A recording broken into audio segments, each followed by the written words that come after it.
স্বাধীনতা দিৱস উপলক্ষে যোৰহাটৰ আৰোহণ যুৱ সংঘৰ উদ্যোগত নআলি কমলাবৰীয়াত চাফাই অভিযান আৰু গছপুলি ৰোপণ কাৰ্যসূচী হাতত লোৱা হয়। স্বাধীনতা দিৱস ভাৰতৰ ইতিহাসত এটা বিশেষ দিন।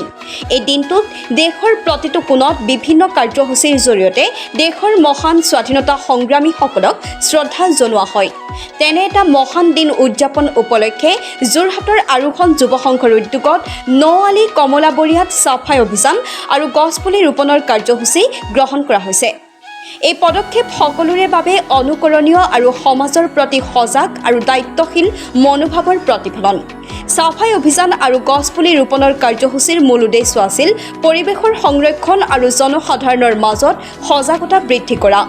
চাফাই অভিযানৰ জৰিয়তে যুৱ সংঘই পৰিষ্কাৰ পৰিৱেশৰ প্ৰয়োজনীয়তা আৰু ইয়াৰ গুৰুত্বৰ বিষয়ে সজাগতা বৃদ্ধি কৰাৰ প্ৰচেষ্টা কৰিছে।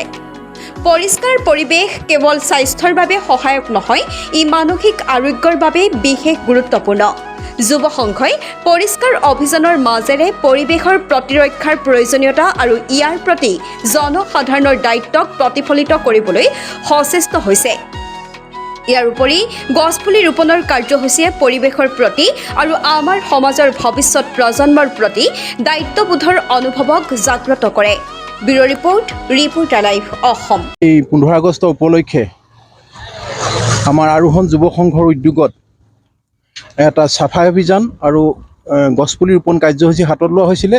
আৰু লগতে যি এই পাৰ্থেনিয়াম আমাৰ এতিয়া মানুহৰ শৰীৰৰ কাৰণে যি অপকাৰিতাৰ বুলি প্ৰমাণ হৈছে, এই গছবিধু কাটি আমি চাফা কৰি পেলাই ইয়াতে আমি গছপুলি ৰুই যাতে জেগাডোখৰ সুস্থ এটা পৰিৱেশ গঢ় দিব পাৰোঁ। আৰু যিহেতুকে গছ থাকিলেহে মানুহ থাকিব, এই কথাটো আপোনালোক আমাৰ ৰাইজে সকলোৱে জ্ঞাত।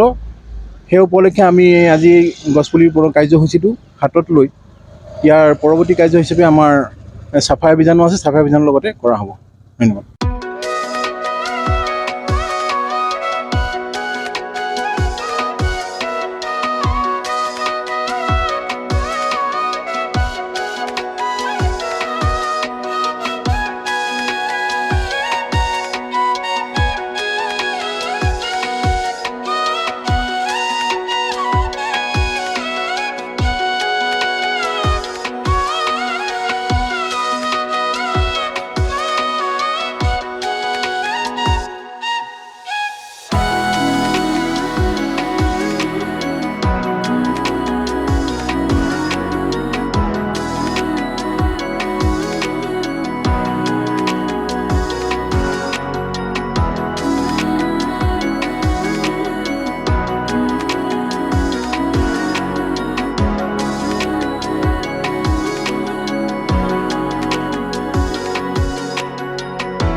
Reporter live Assam.